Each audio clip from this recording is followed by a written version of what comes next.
উত্তপ্ত রতি অতিষ্ঠ জনধরণী কাঠফাটা রোদের হিটে গা জ্বালা ভাব, মাথার ওপর সূর্যটা কেন যেন দাঁড়িয়ে আছে।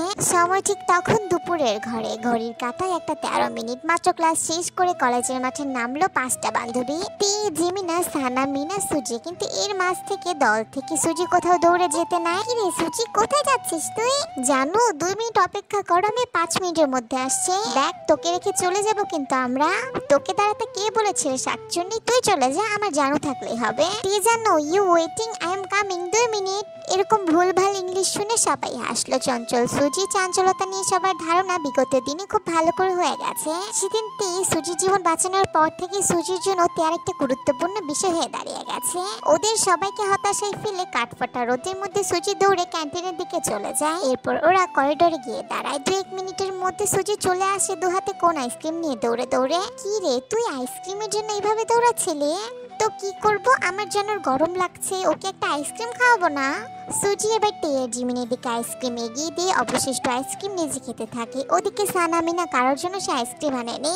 তুই আমাদের জন্য আইসক্রিম আনলি না কেন? আমাদের গরম লাগছে না বুঝি? গরম লাগলে কিনে খা, আমি কেন তোদের কিনে দিতে যাব? আমি কি তোদের বয়ফ্রেন্ড লাগে নাকি আজও? তাহলে জিমিন ওদেরকে কেন খাওয়ালি? দেখ সানা, আমার জানোর লাগে আর জানোর বোন জিমিন আমার বোন লাগে, সেজন্য ওদের দুজনকে খাওয়ালাম। এখন বল, তোরা আমার কি লাগিস? তোদেরকে কেন খাওয়াবো? মানে 2 মাস ধরে আমরা একত্রে আছি, আমরা তোর বান্ধবী লাগি না? 2 মাস ধরে তোরা আমার সাথে আছিস নাকি আমি জানোর সাথে আছি বলে তোদের সাথে দেখা হচ্ছে? কোনটা বল? আমার আইসক্রিম খেতে হলে আগে আমার সাথে বান্ধবী হতে হবে, নয়তো কাউকে আমি আবার ফ্রিতে খাওয়াই না। এরপর সানা, মিনা দুজনেই সুজিকে জড়িয়ে ধরলো আর বন্ধুত্ব করার আবদার করলো। সাথে সাথে সুজি অ্যাকসেপ্ট করে নেয়। এখন তিনজনে বেশ ভালো বন্ধুত্ব হওয়ার ভাব তৈরি করে ফেলেছে। এরপর সানা, মিনা আবারও আইসক্রিম খেতে চায়। এবারও সুজি না করে দেয়। আমি না তোকে সকালবেলা 10 টাকার আমরা খাওয়ালাম, ভুলে গেছিস? ও হ্যাঁ, তাই তো, ঠিক আছে। তাহলে তুই আমার আইসক্রিম থেকে 5 টাকার করে 10 টাকার কামড় দিবি, ছোট্ট করে, কেমন? সানা মাথা কাত করে সম্মতি দিয়ে হা করতে সুজি নিজের আইসক্রিমটা এগিয়ে দিল। চোখের পলকে সুজির অর্ধেক আইসক্রিমটা চলে গেল সানার মুখে।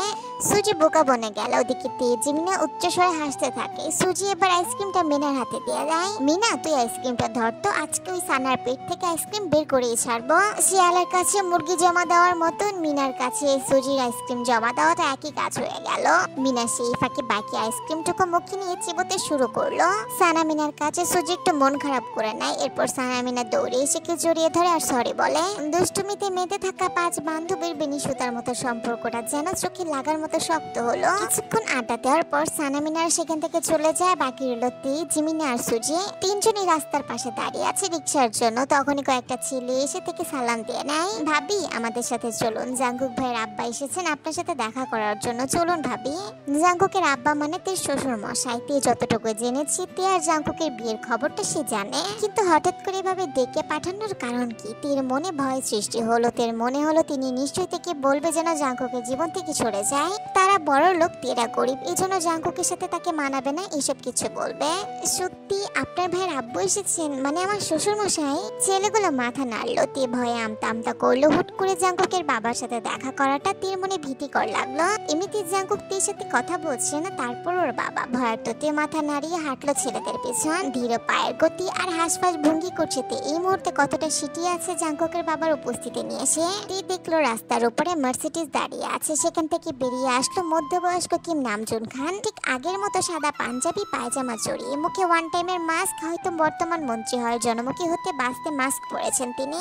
তে ওনার সামনে যেতেই মাথা তুলে তাকালো ওপরের দিকে। লম্বা চওড়া এক বলিষ্ঠবান পুরুষ কিম নামজুন খান। দেখেই বোঝা যায় জাঙ্কুক তার বাবার হাইট পেয়েছে। গায়ের রংটাও দুধের মতো সাদা। রোদের তাপে চামড়া লাল হয়ে গেছে। তের এক মুহূর্তের জন্য মনে হলো সকল সুন্দর সুন্দর প্রোডাক্ট আল্লাহ তাআলা ওর শ্বশুর বাড়িতে ট্রান্সফার করে দিয়েছে, বাকি ওরা তো প্লাস্টিকে। সবাই বলে তেও নাকি সুন্দর, অথচ ওর শ্বশুর বাড়ির পাবলিকের সামনে দাঁড়ালে তের মনে হবে ও বড়সড় একটি ডিম পেয়ে ফেল করেছে প্রতিবার। এদের সামনে নিজেকে সুন্দর বলে দাবি করে কখনোই পাশ করা যাবে না। তে এবার সুন্দর সুদর্শন শ্বশুরকে নম্রভাবে সালাম দেয়। আসসালামু আলাইকুম আঙ্কেল। মাস্কের ভেতর থেকে নামজুন খানের অল্প হাসি শব্দ আসতো তের কানে। সে এবার তের মাথায় হাত বুলে উত্তর দিয়ে নেয়, ওয়ালাইকুম আসসালাম আম্মু, কেমন আছেন আপনি? তে চমকালো। কখনো ভাবেনি ওর শ্বশুর ওর সাথে এতটা ভালো ব্যবহার করবে। তের সাথে আজকে প্রথমবার নামজুন খানের কথা হচ্ছে। এর আগে কয়েকবার দেখা দেখি হলেও কখনো কথা হয়নি, কিন্তু আজকে সরাসরি থেকে আম্মু বলে সম্বোধন করায় তের জড়তা কমে আসলো কিছুটা। তে জানতো নেতারা খুবই ভয়ঙ্কর চতুর্মুখী কি হয়, ক্ষমতার দাপটে মানুষকে মানুষ মনে করে না, অথচ তার সঙ্গে কি নম্র ব্যবহার করছে তার শ্বশুর মশাই। জি আলহামদুলিল্লাহ, আমি ভালো আছি, আপনি কেমন আছেন আঙ্কেল? বাবাকে আঙ্কেল বললে হবে আম্মু? বাবাকে তো বাবাই ডাকতে হবে, বোকা মেয়ে, এরপর থেকে বাবা ডাকবে কেমন? জাঙ্কুক আমার ছেলে হলে তুমি আমার ছেলের বউ, আমার একটা মেয়ে, আমার মেয়ের মুখে আঙ্কেল ডাক শুনতে আমার ভালো লাগবে না, বাবা বাবাই হয়, মনে থাকবে? জি আব্বু। That's a good girl. College শেষ আপনার? দুপুরে খেয়েছেন কিছু আম্মু? না, কলেজ তো মাত্র ছুটি হলো, বাসায় গিয়ে ফ্রেশ হয়ে খাবো। আপনি খেয়েছেন? না আম্মু, আপনার মতোই বাসায় গিয়ে ফ্রেশ হয়ে খাবো, তার আগে একটা মিটিং এ যেতে হবে আমায়, সামনে নির্বাচন, তাই একটু ব্যস্ততা বেশি, নয়তো বাবা মেয়ে মিলে আজকে লাঞ্চটা শেষ করতাম। আচ্ছা যাই হোক, আপনি এটা নিন আম্মু, আমি খুশি হব। নামজনের হাতে একটা মোটা সোটা চিঠির খাম ছিল, এতক্ষণ তে লক্ষ্য করেনি, মনে করেছিল হয়তো নামজনের জরুরি কিছু আছে খামটাতে, কিন্তু তের দিকে খামটা এগিয়ে দিতে আমতা আমতা করলো খামটি নিতে, তেকে দ্বিধাবোধ করতে দেখে তিনি পুনরায় থেকে বলল খামটা নিতে, তে জড়তায় হাত দিয়ে খামটা নিয়ে নেয়। সরি আম্মু, আপনাকে উপহারের বদলে টাকা দিচ্ছি বলে। আসলে আপনার এই বুড়ো বাবার মেইলি কেনাকাটা সম্পর্কে কোনো ধারণা নেই, বলতে পারেন আমার পূর্বে যতটুকু অভিজ্ঞতা ছিল সেটা ভুলে গেছে, অনেক বছর হলো। এই টাকাগুলো দিয়ে আপনি আপনার পছন্দ মতো কিছু কিনে নেবেন, তাহলে আমি খুশি হব। আসলে আপনাদের বিয়ের খবরটা আমি আর আগেই পেয়েছিলাম, কিন্তু তারপরও ব্যস্ততার জন্য আপনার সাথে দেখা করতে পারিনি, সামনে তো নির্বাচন, তারপরও কেন জানি জাঙ্কুকটা আমাকে হেল্প করতে চট্টগ্রাম আসছে না। আসলে জাঙ্কুক নেই বলে সকল কাজ আমাকে একা একা করতে হচ্ছে। আচ্ছা যাই হোক, পরশু বাড়িতে মেজবান রাখা হয়েছে, আপনাকে দাওয়াত করতে আসলাম আম্মু। আপনি অবশ্যই আপনার শ্বশুর বাড়িতে উপস্থিত থাকবেন সব পরিবারে, আমি জিওপকে বলে রাখবো আপনাদের নিয়ে আসতে। আচ্ছা আম্মু, তাহলে আজকে আমি আসি, আপনি একটু কষ্ট করে জাঙ্কুককে বলে দেবেন যেন কালকের মধ্যে চট্টগ্রাম চলে আসে। আসলে জাঙ্কুক নেই বলে একা হাতে সবটা সামলাতে হিমশিম খাচ্ছি, আপনি বললে হয়তো চলে আসবে বলে দিয়ে। জি আচ্ছা, আমি ওনাকে বলে দেব। এরপর নামজনকে আবার সালাম দিল, তে গাড়িতে উঠে বসতে কিছুক্ষণের ব্যবধানে গাড়িটা সেখান থেকে চলে গেল। রাস্তার ওপর থেকে জিমিনা আর সানা দৌড়ে আসলো তের কাছে। কিরে তে, উনি কেন এসেছিল এখানে? ওনাদের বাসায় নাকি মেজবান রাখা হয়েছে, সেজন্য আমাকে ছেলের বউ হয়ে সেখানে উপস্থিত থাকতে বললো। আরে জানো, তোর হাতে ওই খামটা কিসে শুনি? মনে হয় এটাতে টাকা আছে, ওনার আব্বু খামটা আমাকে দিয়ে বললো পছন্দের কিছু কিনে নিতে, উনি নাকি মেয়েলি উপহার বোঝে না, তাই আমাকে টাকা দিতে বাধ্য হলো। আচ্ছা প্যাকেটটা আমাকে দে তো দেখি কয় টাকা আছে। সুজি হাত থেকে প্যাকেটটা নিয়ে চিড়ে ফেললো, দেখলো 500 টাকার মোটা একটা বান্ডিল, টাকার উপরে ব্যাংকিং সিল সহ টাকার পিনও আটকানো আছে। টাকার বান্ডিল দেখে সুজির চোখটা বড় বড় হয়েছে, তেও ভাবতে পারেনি তাকে এত টাকা দেওয়া হবে। বাপরে, বড় লোক শ্বশুর হলে এমনটাই হয়, প্রথমবার ছেলের বউর মুখ দেখে ডিরেক্ট 50,000 টাকার বান্ডেল ধরিয়ে দিল। আহারে, তারা কি ভালো মানুষ। আচ্ছা জানো, জাঙ্কুক জিজু কি পরশুদিন আসবে? শেষ কথা শুনে তের মুখটা অন্ধকারে ছেয়ে যায়, জাঙ্কুক আসবে কিনা জানা নেই। আজ 3 মাসের ওপর হলো জাঙ্কুকের সাথে তের কোনো দেখা নাই, ঠিকঠাক কথাও হয় না। লাস্ট 2 মাস ধরে তে কত চেষ্টা করেছে জাঙ্কুককে বোঝানোর, কিন্তু জাঙ্কুক তো তের কথার কোনো পাত্তাই দিচ্ছে না। তের শ্বশুর থেকে দায়িত্ব দিয়ে গেছে ওর অভদ্র জামাইকে চট্টগ্রামে ফেলে দিতে, কিভাবে এই অসম্ভব কাজটাকে সম্ভব করবে সেটাই চিন্তায় পড়েছে। তের মন খারাপ দেখে সুজি বুঝতে পারলো জাঙ্কুক পরশুদিন আসবে না, সেজন্য জিমিনের কাছ থেকে ওদের ফোনটা চেয়ে নেয়। জিমিনা, তোদের ফোনটা একটু দে না। জিমিনা কোনো কথা না বলে ব্যাগ থেকে ফোনটা বের করে দেয়। সুজি হাতে ফোন নিয়ে মেসেজ বক্সে চলে যায়, উচ্চস্বরে বলে বলে লিখতে শুরু করে। জান, I am very lonely, if you come to me I will giving you tasty honey. সুজির মুখে ভুলভাল ইংলিশ আর অদ্ভুত কথাবার্তা শুনে নাক মুখ ছিটকে আসে তে। ছি, কি আজেবাজে মেসেজ লিখছিস তুই, উনি এসব দেখলে আমায় মেরেই ফেলবে, ফোন দে না। আরে জানো চিল, প্যারানিস্টা বেডা মানুষ এসব মেসেজে আটকায়, তোকে মারবে না বরং টান খেয়ে চলে আসবে তোর কাছে। ছি, কি নোংরা মাইন্ড রে তোর। সুজি দে আমার ফোন, আমাকে দিয়ে দে, মেসেজ করা লাগবে না, ফোনটা ছাড়। আরে জান, প্রমিস করছি দুষ্টু কিচ্ছু লিখবো না, শুধু ভাইয়াকে বলবো কালকে চলে আসতে। সত্যি? তে ছেড়ে দিল, সে ভেবেছে সুজি বুঝি মজা করে এসব বলেছে, এখন ভালো কিছু মেসেজ করবে জাঙ্কুককে। সুজিতে আশায় পানি ঢেলে দিল, বেশ সময় নিয়ে কিছু একটা টাইপিং করলো। জাঙ্কুককে মেসেজটা সেন্ড করে দুষ্টু হাসলো সুজি, ধরা পড়েছে ওর ভয়ে তাড়াতাড়ি করে ডিলিট করে ফেলে। কি রে, তুই সবকিছু ডিলিট করেছিস কেন? কি লিখেছিস তুই? লিখেছে কিছু একটা, তবে তুই শিওর থাক জানো ভাইয়া মেসেজটা পড়া মাত্র চট্টগ্রামের উদ্দেশ্যে বেরিয়ে পড়বে। আসলে বেটা মানুষ নারীতেই আটকায়, বুঝলি? কি সত্যি আসবে উনি? 2,000,000% শিওর থাকো, ভাইয়া অবশ্যই আসবে। এখন তুমি আমাদের লাঞ্চ করাও তো জানো, তারপর তোমার জন্য স্পেশাল শপিং এ যাব আমরা। শপিং এ কেন যাব আমরা? আরে শাড়ি কিনতে হবে না, পরশুদিন শ্বশুর বাড়িতে যাবে। তখন কি সাধারণ ড্রেস পরে যাওয়া যাবে নাকি? বউ বলে কথা, অবশ্যই শাড়ি পরতে হবে জানো, নয়তো জানো শ্বশুর বাড়ির মানুষরা কিভাবে বল। তাই বলে এখন শাড়ি কেন কিনতে হবে? প্রোগ্রাম তো পরশু, কাল শপিং এ গেলেও তো হবে। কালকে জানো জাঙ্কুক জিজুকে নিয়ে ব্যস্ত থাকবে, কালকে সময় পাবে না, আজকেই চল। তুই কিভাবে শিওর হচ্ছিস জাঙ্কুক ভাই কালে চলে আসবে? 3 মাস ধরে তুই ভাইয়াকে মানাতে চেষ্টা করছে, তোর একটা মেসেজে ভাইয়া চলে আসবে? আসলে এতদিন ওষুধ জায়গা মতো পড়েনি, সেজন্য ব্যথা ভালো হচ্ছিল না, এখন ঠিক জায়গায় মলম লাগিয়েছি, ব্যথা ভালো না হওয়ার চান্সই নেই বুঝলি। মানে তুই কি বলছিস আমি কিচ্ছু বুঝতে পারছি না রে সুজি।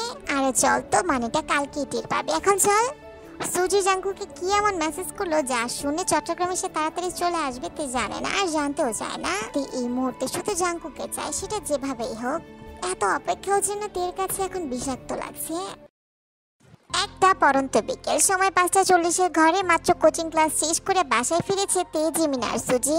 কোচিং থেকে সুজির বাড়ি কাছে, সেজন্য আপাতত রাস্তাটুকু তের সাথে ওরা হেঁটে যাবে। সারাদিন ক্লাস শেষ করে 1:30 কি 2টার দিকে বাসায় ফিরে 1 ঘন্টার মতো রেস্ট নিয়ে আবার কোচিং গিয়েছিল তারা। জান জিজু আসেনি এখনো? তুই স্বাভাবিক ভাবে মাথা নাড়িয়ে না বললো, তুই কালকে না বললি জাঙ্কুক ভাই আজকে ফিরবেন, কই আসলো না তো? তুই চাপা মারলি কেন? জিমিনের খোঁচা মারা কথাটা সুজি যেন উড়িয়ে দিল। জানো রিল্যাক্স, জিজু মনে হয় আমার মেসেজটা দেখতে পায়নি, দেখতে পেলে এতক্ষণে নিশ্চয়ই তোমার টান পেয়ে অবশ্যই চট্টগ্রামে চলে আসতো।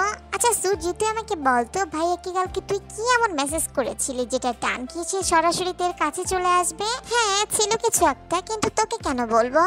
যা দুষ্টু, তোর শুধু নটি চিন্তা ভাবনা তাই না? যা বাবা, কি এমন বললাম যে নটি চিন্তা ভাবনা হয়ে গেল? তুই মেসেজ লিখতে পারবে, আমি সেটা বললেই দোষ? টপ সিক্রেট দোষ, এটা বলা যাবে না, এটা শুধু বিবাহিত মহিলাদের জন্য। তুই তো সিঙ্গেল পাবলিক এটা শুনতে পারবে না। জিমিনা এবার 100% শিওর হয়ে গেল সুজি নিশ্চিত উল্টাপাল্টা কিছু মেসেজে লিখে ফেলেছে জাঙ্কুককে। আমি সিঙ্গেল হলে তুই কি? তুইও তো সিঙ্গেল অবিবাহিত মহিলা, তাহলে তুই যেভাবে মেসেজ লিখলি সেভাবেই আমাকে বল শুনি। মেসেজটা যে আমি করেছি সেটা তুই জানিস, জানো জানে, কিন্তু জাঙ্কুক জিজু তো আর জানে না। বড় গুণী জানে তার বিবাহিত বউ নাকি বার্তা পাঠিয়েছেন কিছু লিখে, তাহলে আমি এখানে দোষী হলাম কি করে বল? সব থেকে নিষ্পাপ মানুষটা তো আমি, তাই না? দেখ সুজি অনেকক্ষণ হয়েছে, বলে দে না কি লিখেছিস তুই। আরে জানো তুমি কষ্ট করছো কেন? ভাই তো এমনিতে এসে তোমার মেসেজের ব্যাখ্যা দিবে, একটু অপেক্ষা করো না, প্র্যাকটিক্যালে বুঝে যাবা তুমি। প্লিজ সুজি বল না দোস্ত, এমন করিস কেন? তোকে আমি ভালোবাসি না বল। Okay I love you too জানো, আমিও তোমাকে অনেক ভালোবাসি, তবে এখন টাটা বাই বাই জানো, আমার এখন বাসায় যেতে হবে, কালকে দেখা হবে, বাই বাই। বলতে বলতে সুজি দৌড়ে রাস্তা অপর পাশে যেতে লাগলো। রাস্তার মাঝে সুজির দৌড়ানো দেখি তিয়ার জিমনে চিৎকার করে ওকে রাস্তা ভালো করে পার হতে বলে। চঞ্চল সুজি দৌড়ে রাস্তা পার হয়ে তিয়ার জিমনেকে বিদায় দিয়ে সেখান থেকে চলে যায়। যেখানে জাঙ্কুক এখনো আসেনি, সেখানে সুজি কি মেসেজ পাঠিয়েছে সেটা জেনে বা না জেনে কি হলো, কালকে জাঙ্কুকের বাবা থেকে দাওয়াত করে যাওয়ার পরপরই সুজির জোড়াজুড়িতে বেশ কিছু কেনাকাটা করেছে শ্বশুর বাড়ির অনুষ্ঠানে যাওয়ার জন্য। আজকে সকালের দিকে জিমি নাকি সুগা জানায় তিয়ার জিমিনকে খান বাড়িতে রেখে আসবে আগামীকাল। এর মানে কালকে থেকে তার শ্বশুর বাড়িতে যেতে হবে। আর ভাগ্যক্রমে যদি জাঙ্কুকের সাথে একবার দেখা হয়ে যায় তাহলে তে জোর করে হলো কথা বলবে। এরপর জিমিনা রিক্সা ডেকে নেয়, 2 বোন রিক্সার মধ্যে বসে পড়লো। এরপর তে ব্যাগটা খুলে কোলের সাথে চেপে ধরলো, দৃষ্টি ব্যস্ত নগরীর অসমাপ্ত রাস্তার দিকে। কিছু পথ আসতেই চোখে পড়লো পরিচিত মানুষদের দল বেঁধে রাস্তায় দাঁড়িয়ে থাকতে। মানুষগুলোকে তে চিনে, ছেলেগুলোকে সবাই জাঙ্কুকের লোক। তাছাড়া জাঙ্কুক যখন চট্টগ্রামে আসে তাদেরকে বেশি তখনই দেখা যায়, বিশেষ করে জাঙ্কুকের আশেপাশে দেখা যায় বেশি। আজকে এই অসময়ে তাদেরকে একসাথে জোট হয়ে ডাকতে দেখে তে মনে করলো শ্বশুরের নির্বাচনের কোনো কাজে তারা হয়তো একত্র হয়েছে। অন্য মানুষকে চোখ ঘুরিয়ে একটু সামনে তাকাতেই চমকে ওঠার মতো লাফিয়ে উঠলো। জাঙ্কুকে সেই বিল্ডিং এর নিচে ইয়োনাকে দাঁড়িয়ে কারোর সাথে কথা বলতে দেখে। জিমিনা দেখ ওইটা ইয়োনো ভাইয়া না? চাচা রিক্সাটা থামান, আমি নামবো। বলতে বলতে রিক্সার গতি কমে আসলো, কিন্তু অধৈর্যের তেজ সইল না। রিক্সার গতি তখনও পুরোপুরি থামেনি, এরই মধ্যে চলন্ত রিক্সা থেকে লাফিয়ে পড়লো তে। শরীরের ব্যালেন্স রাখতে না পারায় ব্যথা পেল হাতের কোনোই, কিন্তু তারপর অস্থিরতে দৌড় কমলো না, বরং মুহূর্তের মাঝে আবারও ফুটপাত থেকে ব্যাগ উঠিয়ে দৌড়ালো। আতঙ্কিত জিমিনা রিক্সায় বসে থেকেই সবটা দেখলো আর থেকে আসতে যেতে বলে। কে শোনে কার কথা, চোখের পলকে ইয়োনোর কাছে চলে গেল। এরপর পেছনে ছুটলো জিমিনা। ইয়োনো তখন জাঙ্কুকের বাবা নামজনের সহকারীর সাথে কথা বলছিল নির্বাচনের পরবর্তী পদক্ষেপকে নিয়ে। জাঙ্কুককে নিয়ে ইয়োনো রাতেই চট্টগ্রাম ফিরেছিল। হঠাৎ করে জাঙ্কুকের চট্টগ্রামে আসার কারণটা ইয়োনো জানে না। সাহস করে জাঙ্কুকের কাছ থেকে কিছু জানতেও চায়নি। ইয়োনের প্রথমে মনে হচ্ছিল হয়তো জাঙ্কুক সব মনোমালিন্যতা ভুলে গেছে, বাবার নির্বাচনের কাজে হাত লাগাতে চট্টগ্রামে এসেছে। কিন্তু চট্টগ্রামে আসার পর নিজের বাবার বাড়িতে না গিয়ে বরং মুরাদপুরে থেকে যাওয়ার কারণে ইয়োনো বুঝতে পারলো জাঙ্কুক খান আসলে বউয়ের টানে চট্টগ্রামে মাঝরাতে ফিরে এসেছে। যদিও বউর সাথে তার এখনো দেখা হয়নি, তবে যে কোনো সময় দেখা করতে পারে সেটা ইয়োনো বুঝতে পেরে গেছে। তবে এই মুহূর্তে সবাইকে নিয়ে খান বাড়িতে যেতে বলেছে জাঙ্কুক। কালকের ফাংশনের জন্য সবাই সেখানে উপস্থিত থাকা জরুরি। এজন্য জাঙ্কুকের ছেলে পেলেগুলো সবাই উপস্থিত হয়েছে জাঙ্কুক খানের বাড়িতে যাওয়ার জন্য। অবশ্য জাঙ্কুকের ছেলে পেলেগুলো বিগত এক সপ্তাহ ধরে খান বাড়িতেই আছে নামজনের সাথে। আজ এতদিন পর জাঙ্কুককে চট্টগ্রামে ফিরতে দেখে সবাই উপস্থিত হয়েছে তাকে নেওয়ার জন্য। ইতিমধ্যে জাঙ্কুকের ফোন এসেছে, যার জন্য বিল্ডিং এর সিঁড়ি নিচে চলে গেছে কথা বলার জন্য। সবাই জাঙ্কুকের জন্য দাঁড়িয়ে অপেক্ষা করছিল। এরই মাঝে হঠাৎ করে দেখে খুব কাছাকাছি দৌড়ে আসতে দেখে চমকালো ইয়োনো। ইয়োনো জাঙ্কুককে সাবধান করার আগে তে বড় বড় পা ফেলে ইয়োনোকে ক্রস করে পা ফেলে লাফিয়ে উঠলো জাঙ্কুকের কোলের মধ্যে। আপনি এসেছেন, আই মিস ইউ। অপ্রস্তুত ভাবে তেকে নিয়ে বসে পড়লো সিঁড়ির মধ্যে। জাঙ্কুক বাম হাতে সিঁড়ি রেলিং চেপে ধরেছে আর ডান হাতে তে পিঠ চেপে ধরেছে। তে দু হাতে জাঙ্কুকের গলা জড়িয়ে মুখ উঠিয়ে পরপর চুমু খেলো এগাল আর ওগালে। আই লাভ ইউ, এতগুলো মিস করেছি আপনাকে। তীর কথায় জাঙ্কুক শক্ত হয়ে বসে রইল। মুহূর্তের মধ্যে কি থেকে কি হয়ে গেল সে বুঝতে পারলো না। তার বুকের ভেতরটা কেমন ধপাস ধপাস করে লাফাতে লাগলো। মনে হচ্ছে বুক থেকে হৃৎপিণ্ডটা বেরিয়ে আসবে বউয়ের টানে। শরীরে তাজা রক্তগুলো টকবক করছে এতদিন পর বউয়ের সান্নিধ্য পেয়ে। জাঙ্কুক দেখলো বড় বড় চোখ করে ইয়োনো তাদের দিকে তাকিয়ে আছে। চোখাচোখি হতে ইয়োনো হতবুদ্ধ হয়ে সেখান থেকে চোরের মতো পালিয়ে যায়। রাস্তার পাশাপাশি বিল্ডিং হলেও সামনের গেটের জন্য রাস্তা বা আশেপাশের মানুষ সেখানকার কিছুই দেখা যায় না। আমি অনেকগুলো সরি, আর জীবনও আপনার কথা অবাধ্য হব না, প্রমিস। তারপর আমাকে দূরে সরিয়ে রাখবেন না, আপনাকে ছেড়ে আমি থাকতে পারবো না, আমার অনেক কষ্ট হয়। এইটুকু বলে দিশাহারাতেই জাঙ্কুককে জড়িয়ে পুনরায় চুমু খেলো জাঙ্কুকের গালে। তীর চোখ দিয়ে দুটো পানিও গড়িয়ে পড়লো। দীর্ঘদিনের মান অভিমানের তীর ফুপিয়ে কান্না করা, জাঙ্কুকের গালে চুমু খাওয়া সবকিছু যেন জাঙ্কুককে নরম করে দেয়। এরপর চোখের পলকে জাঙ্কুকের দু হাতের অবস্থান হয়ে গেল তীর জামা ভেদ করে উন্মুক্ত কোমরে। শক্তপোক্ত উন্মুক্ত হাতে ছুঁয়ে দিল তীর কোমর, সর্বাঙ্গ কেঁপে উঠলো তে। জাঙ্কুকের গাল থেকে কপাল উঠিয়ে বসতে চাইলো তে। জাঙ্কুক হ্যাচকা টান দিল, কোমর ধরে মুহূর্তেই মিশে গেল দুজন। তীর ঠোঁট ভাসলো জাঙ্কুকের গালে। Once more kiss me again. এবার আর লজ্জা পেল না, শব্দ করে গলা জড়িয়ে ধরে চুমু খেলো দুই গালে। তে থামতে চাইলে জাঙ্কুক আবারও এগেইন বলে। বারবার জাঙ্কুককে এগেইন এন্ড এগেইন করতে দেখে তে আর থামলো না। নিজে ইচ্ছেতে জাঙ্কুকের পুরো মুখে ঠোঁট বোলাতে লাগলো। তীর সান্নিধ্য পেয়ে জাঙ্কুক নিজেও খই হারালো। তীর কোমর টেনে ঘনিষ্ঠ হতে চাইলো, কিন্তু তখনই মস্তিষ্ক তড়াক করে জ্বলে উঠলো। এই মুহূর্তে দুজনে সিঁড়িতে বসে আছে। যে কোনো সময় যা কিছু হতে পারে, যে কেউ আসতে পারে। জাঙ্কুকের কোনো ভয় নেই, কিন্তু তার বউ তো তার পার্সোনাল অংশ। জাঙ্কুক তার পার্সোনাল কোনো কিছু পাবলিক করতে চায় না। তার ঘনিষ্ঠ মোমেন্ট গুলো তার বেডরুমের বাইরে যাবে না কখনো। জাঙ্কুক আশপাশটা লক্ষ্য করে তেকে নিয়ে উঠে দাঁড়ায়। নর্মাল মানুষের মতো জড়িয়ে ধরা মনে হয় তোমার ডিকশনারিতে নাই, তাই না? যখন তখন বানরের মতো লাফিয়ে ঝাঁপিয়ে পড়ো। জাঙ্কুক এবার থেকে কোল থেকে নামিয়ে দেয়, ঝুঁকে ফ্লোর থেকে নিজের ফোন আর তের ব্যাগ তুলে তের হাতে দিয়ে দেয়। আমি আপনাকে অনেক বেশি মিস করেছিলাম। ওকে, বুঝতে পেরেছি, এখন বাসায় যাও। না, কিছুতেই না, আমি বাসায় যাব না, আমি আপনার সাথে থাকবো। আমি তো আপনার সাথে থাকার জন্য আসলাম নাকি? তবে এখন না, বাসায় যান, রেডি হন, সন্ধ্যায় আমি গাড়ি পাঠাবো, আপনার শ্বশুর বাড়িতে চলে আসবেন। আমি থাকি না একটু, আর আপনি আমার উপর রাগ করে নেই তো? সেটা রাতেই বুঝতে পারবেন, এখন বাসায় যান, ওরা আপনাকে দিয়ে আসবে। আরে আমি থাকি না। আউট।